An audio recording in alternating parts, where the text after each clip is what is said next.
नमस्कार, मैं राहुल कठेरिया।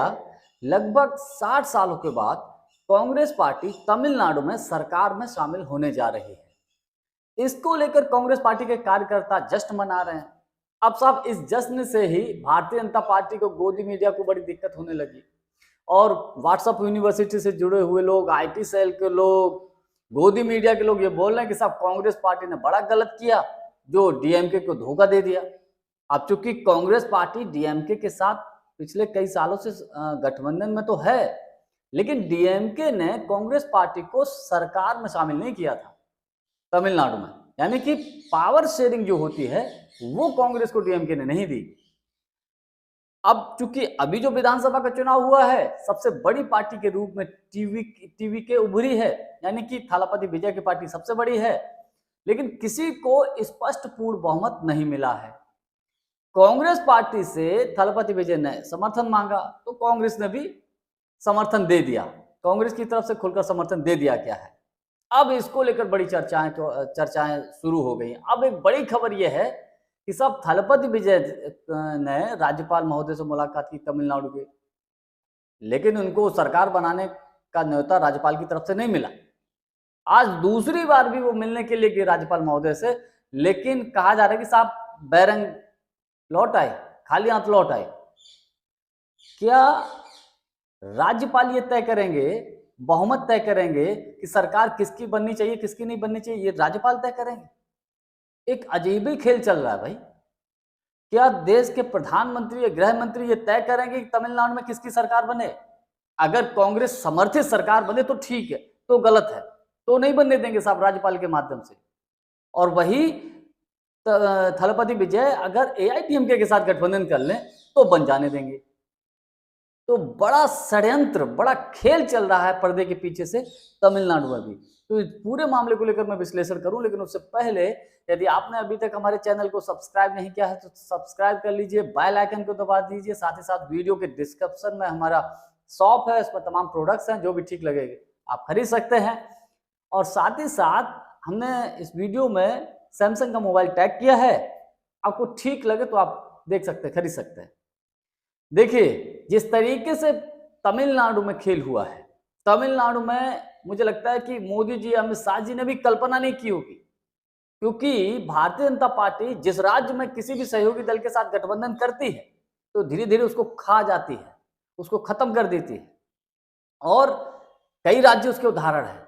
तमिलनाडु में एआईडीएमके उसका पार्टनर है बीजेपी का, लेकिन बीजेपी का एक ही विधायक जीता है। एआईडीएमके बीजेपी से बड़ी पार्टी है, लेकिन आने वाले समय में बीजेपी जाहिर सी बात है गिद्ध जैसी नजर रखे हुए थी कि एआईडीएमके को खाना है, विकल्प के तौर पर बीजेपी को आना है। तो यहां मामला इस विधानसभा के चुनाव में उल्टा पड़ गया। एआईडीएमके के अगेंस्ट यहां पर खड़ी तो टीवीके हो गई, विजय की पार्टी खड़ी होगी भाई। अब मोदी जी, अमित शाह जी या भारतीय जनता पार्टी की और आरएसएस क्या करेगा भाई? क्योंकि एआईडीएमके अगर खत्म होती तो बीजेपी आती और बीजेपी और डीएमके की टक्कर होती, लेकिन यहां तो एआईडीएमके अगर खत्म होगी तो साहब टीवीके आ गई। और उसमें भी विजय ने खुलेआम ये घोषणा कर दी, ये बोल दिया कि साहब हम कांग्रेस पार्टी के साथ सरकार चलाएंगे, कांग्रेस पार्टी के साथ गठबंधन में जाएंगे। कांग्रेस को ऑफर कर दिया और कांग्रेस के नेताओं ने भी इसको स्वीकार कर लिया और कांग्रेस ने समर्थन का ऐलान कर दिया। साथ ही साथ लेफ्ट और कुछ अन्य जो दल हैं, कुछ और विधायक हैं, उनका भी समर्थन दिलाने की बात कांग्रेस पार्टी की तरफ से कर दी गई है। अब इसको लेकर बीजेपी आरएसएस में बहुत बेचैनी होगी कि साहब ये कैसे हो गया? हम तो कांग्रेस को रोकने की कोशिश कर रहे, कांग्रेस तो बढ़ती जा रही है। मतलब अभी 5 राज्य हुए, 5 राज्य में अगर केरल में कांग्रेस की बम्पर जीत हुई और तमिलनाडु में भी अगर कांग्रेस की सरकार में शामिल हो जाती है तो भैया 3-2 का मामला हो जाएगा। 3 जगह बीजेपी और 2 जगह कांग्रेस, तो मामला उल्टा पड़ जाएगा। इस हिसाब से कांग्रेस अगर तमिलनाडु में भी सरकार शामिल होती है तो देश के 7 राज्यों में कांग्रेस की सरकार हो जाएगी। जो कांग्रेस मुक्त भारत का सपना देखते थे उनके लिए तो बड़ा खतरे की घंटी हो जाएगी 29 के लोकसभा के चुनाव के मद्देनजर। तो अब बड़ा खेल ये चलने लगा है कि साहब थलपति विजय के ऊपर प्रेशर डाला जा रहा है, ये दबाव डालने की कोशिश हो रही है कि आप कांग्रेस के साथ सरकार मत बनाइए, आप एआईडीएमके के साथ सरकार बना लीजिए। अब इसको लेकर एआईडीएमके ने बाकायदा बोल भी दिया है कि हम थलपति विजय को, टीवीके को बाहर से समर्थन देंगे। लेकिन विजय ने एक बार भी इसको लेकर कोई बात नहीं कही है, हाँ या ना कुछ नहीं बोला है। उनका साफ मैसेज है कि हम कांग्रेस के साथ हैं।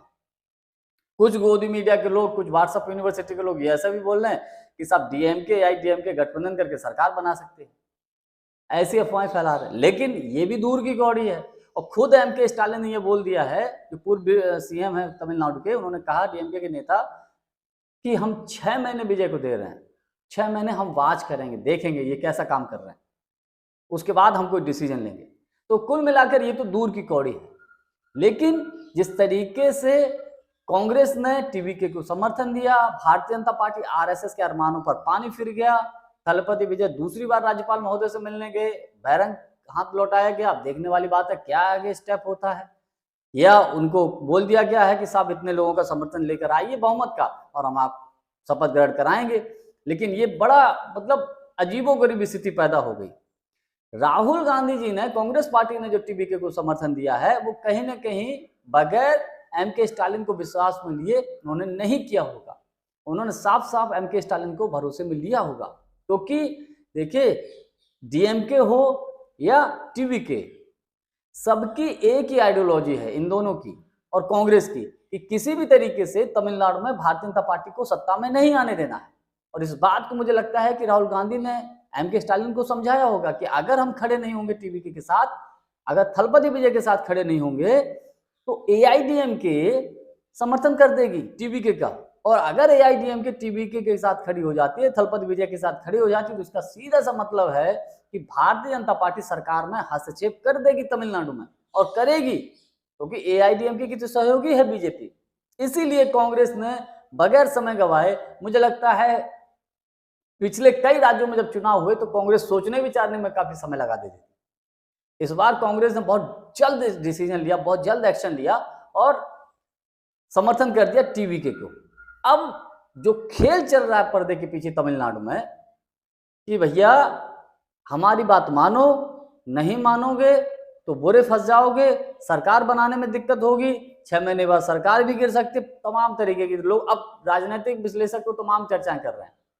सोचिए जिसकी सबसे अधिक पार्टी ये होता है कि जो सिंगल लार्जेस्ट पार्टी होती है उसको बहुमत साबित करने के लिए कहा जाता है, उसको सरकार बनाने का न्योता दिया जाता है, सॉरी। तो अभी तक सरकार बनाने का न्योता नहीं दिया गया। हो सकता है जब तक आप ये वीडियो देखें तब तक दे दिया जाए, वो भी मजबूरन, जब ज्यादा ये मुद्दा तूल पकड़ जाएगा। करना तो पड़ेगा, राज्यपाल महोदय जी को, तमिलनाडु के राज्यपाल महोदय जी को करना पड़ेगा, लेकिन अंदर खाने पूरी कोशिश हो रही है कि टीवीके को गठबंधन करवा दिया जाए एआईडीएमके से, ताकि जो नैरेटिव, जो एक माहौल बीजेपी बनाती है कांग्रेस मुक्त भारत का, वो ना बन पाए। वरना ये तो भारतीय जनता पार्टी के लिए, मोदी जी के लिए उल्टा हो जाएगा। और अगर तमिलनाडु में कांग्रेस सरकार में शामिल हो जाती है, फिर तो दक्षिण के 4 राज्यों में कांग्रेस की सरकार हो जाएगी। फिर तो 29 के लिए खतरे की घंटी नहीं, खतरे का घंटा बज जाएगा भाई। फिर तो मोदी जी के लिए बड़ी मुश्किल हो जाएगी 29 का लोकसभा का चुनाव भारतीय जनता पार्टी के लिए। तो तमिलनाडु साहब बड़ा खेल चल रहा है, आप देखते जाइए आने वाले समय में और क्या क्या अभी देखने को मिलता है। जानकारी हमारी आपको कैसी लगी कमेंट्स करके हमको जरूर बताइएगा। बहुत बहुत धन्यवाद, नमस्कार।